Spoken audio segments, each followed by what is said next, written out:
God, we look to you tonight. Above the singing, God, above the music, above the songs, let your name be lifted high, Jesus. Let your name be honored, God. And we commit all that we are. I greet you all in Jesus' name. Once again, I'm your friend, servant of God, Pastor Innocent. And we are having another session with us together. I hope you all are fine. Today I want to talk about good leadership, having a vision-centered leadership. Vision-centered leadership is what we want to talk about today. Many of us, every one of us is a leader in a different way, in a different category. Every one of us is a leader at a different level. And we ought to make sure that at whatsoever stage of leadership we are focused to the role and responsibility of that which we have been called to do. But oftentimes and again, a number of us are not focused in the different leadership categories that we fall in. And today I want to talk about good leadership.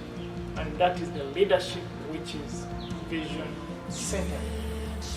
God had a vision for the creation of the earth. He laid out his vision very well. He set out his plan. And up to today, he is following his plan. And when he created man, he had a purpose for him. And he reveals himself to man and continue to let man know that he's a visionary God who has a reason and a purpose why he created him. That is to help man get focused. That is to help man get a centered kind of life. If we are not centered in the way we live our lives, we may not be able to achieve and to fully employ the potential that Christ put in the inside of us to the fulfillment of the role that we are playing on planet Earth. Every one of us is born for a mission, and that mission is the mission that Christ has given to you. Therefore, you have to have a vision that keeps you in perspective, to check on you on the necessary and the unnecessary events or activities of life that try to make you go off the rail of your purpose of life. We want to talk about a man called David. Is going to be our point of focus today as we start about God-centered vision or good leadership that is vision-centered. Let's go to the book of Psalms 89 and begin with verse 19 to 20. There's going to be two verses, 19 to 20. The Bible says, "Once you spoke in a vision to your faithful people, you say, I have bestowed strength on a warrior. I have bestowed strength on a warrior. I have exalted a young man from among the people. I have found David my servant. With my scared oil I have anointed him. With my scared oil I have anointed him." Let me also read verse 21. "My hand will sustain him. Surely my arm will strengthen him." God is telling us that he has identified, he speaks in a vision to his people. And he's telling us that he has bestowed strength upon a warrior. He's defining God, David, as a warrior.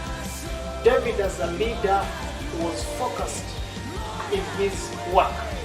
And in what he was to do, he was to be God's warrior. He was to be God's soldier, to fight the battles of Israel that others had not fought. You see, Saul failed to fight some battles. Saul failed to obey the instructions of God that he gave to him when fighting some battles. And that is why his kingdom was taken away from him. One particular time he went for war and he did not focus on winning the war, and he started looking at the things that he was going to loot. You see that? He brought the gods, the animals, and said, these ones I've used them to offer sacrifice to God. And that is how he began to lose focus on what God had called him to do. He began to lose purpose. So, but here God is telling us, once I spoke in a vision to the faithful people, you say, I have bestowed strength on a warrior. So David comes and he's directly involved and focused on what God has called him to do. Time and again, God has called many of us. What has God called you to do? Don't be amorphous as a leader, in the sense that you are just boom. You don't have direction, just big, but not centered to a particular direction. You need to know what God has called you to do. God calls us and God gives us leadership, gives us positions, and He calls us for a particular thing. And that particular thing He wants you to do is where He wants you to focus all your energy. We have seen many ministers, many leaders who are not on track. When I say not on track, is they have detoured from what they are supposed to do. They are doing their own things. They are doing things out of excitement. They are doing things out of emotional influence. Emotional influence is a step whereby you do things not because you're supposed to do them, but there are situations or circumstances that have moved you emotionally and taken you into a direction where you're acting compassionate, yet you're not acting on principle. So every leader must have principles that make him vision-centered. Every leader must have those principles that keep him on track. And in just a few minutes, I want to say 1 or 2, 3 of them. One, I want to say, a good leader yearns to do something of significance rather than just something of fame. Something of significance rather than just something of fame. Fame is just something that should be a result of you doing what you're supposed to do. It shouldn't be the reason, the focus, the center of your mind. You become famous because of what you are doing, but it should not be the achievement. You understand me? Like, for example, David as a warrior, his focus was not to be famous as a man, but he focused on the task that God gave him, and he never at any single time allowed fame to mislead him. I'll give a very good example. When David killed King Goliath, we're talking about David fighting and killing Goliath, and he became famous, and even the musicians sang in favor of David. He didn't say, this is what I want. The fame that people were giving him because of what he had done, he didn't say, this is what I wanted. He didn't call it an achievement. But there are people today, my fellow ministers, servants of the Lord, who fame has become the reason of their work. This is why we have a disorganized church. This is why we have a disorganized leadership. Because we are looking at wrong attributes of our service. The point was to kill Goliath to redeem the children of Israel. The point was not about him to kill Goliath that they may sing for him. That's why you see, David did not put his focus on who has sung for me, who did not sing for me. Because for them to sing, it was a result of what he had done. And he didn't look at that. He went back to being his normal person, focusing on how to become what God had promised him to be. But that would have killed him if he really was a man looking for fame. Are you looking for fame, minister of God? Is fame the reason why you're doing what you're doing? That is wrong. I didn't become a pastor to be famous. I didn't begin ministry to be famous. I began ministry to execute the mandate and the purpose of God. That's why I'm a pastor. That's why when people try to praise you or praise us as pastors, as leaders, we should not actually take it as important. It is not. It is one of the ways of taking us off the track. One time they came to Jesus and told him, we want to make you a king, we want to make you a leader. He said, no, my kingdom is not of this world.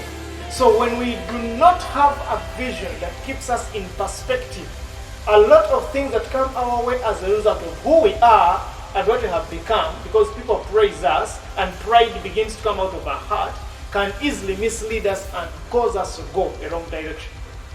So good leaders do not actually look at being famous and do not look at taking fortunes out of what they're doing. Yeah, I've done this, they pay me with this, they pay me with that. The people who have reached a point where by now they have given themselves a particular category of payment for everything they're going to do. You're just a leader. Lead God's people where they're supposed to be. Fulfill God's purpose and instruction on your life. Don't look for the fortunes of what am I going to gain. When you begin to look at what you're going to gain, then you are actually taking this as an opportunity to enrich yourself, not to serve. So good leaders are focused on their vision. Are you living a visionary life? God supplies strength and energy, not to fame. He supplies his resources to us, to the vision. That's why he's telling you, I have strengthened him, a warrior, not a man. He identified David as a warrior, not just a man. Why? Because David's call from God is to do with fighting the battles of Israel. And therefore God needed to give him the strength as a warrior to fulfill the assignment. That's why you see he went and fought wars like no any other person in Israel has ever fought. And that's why God said, no, you can't build for me a temple. Your hands are full of blood. Because he was a man who killed and expanded the boundaries of Israel. Can I tell you now, and can I call us now to that position of vision-centered leadership? That's how you shall track the efforts of your life. That's how you shall track the benefits of your life.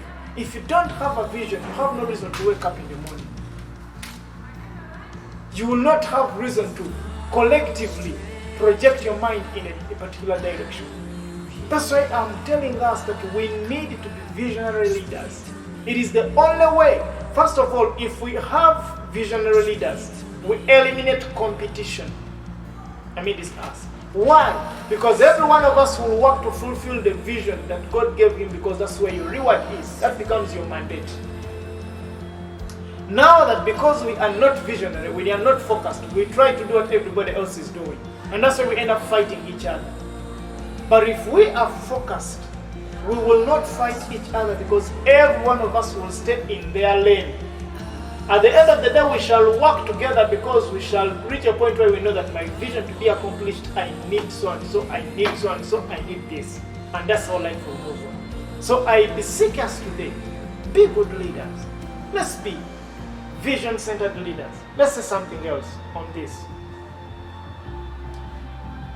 A leader who seeks fortune and wants to attain fame, most of the times he may even attain it the wrong way, because that becomes the point as why you're doing something. But a leader who is focused on the call will always put their energy into the service so that God is exalted. So whoever, every leader that is focused on a vision and work hard to achieve that vision, at the end of the day, he becomes famous. When David worked on killing Goliath, at the end of the day, he became famous. But there are others who wanted to be famous without killing, like the brothers of David. You understand that? You see that? Because they were soldiers, they wanted people to praise them because of being soldiers, but they were not doing any job. So don't look for fame before you accomplish the task that is before you. Hard work is what is required for the maturity of your vision. You must work hard. You must work towards your goal. You must work towards your target. I beseech you as children of God to work towards the target that God has given you. The target you have put there for yourself, and move towards that. Because David wanted to accomplish the target of being a warrior who delivers the people of Israel, he sharpened his equipment, his machines, his weapon. He picked the 5 stones, cleaned them very well, put them in his bag, prepared his swing not to miss a target. And you, good leaders, focus on their job as they work on their tools to become better equipment for the execution of their jobs. And seeking the work on yourself. You're the first resource and tool. Work on yourself to see that you fit the responsibility ahead of you. So whatever you're going to do, wherever you want to go, work on yourself to fit in the responsibility. And your friend, Pastor Innocent, may God bless you.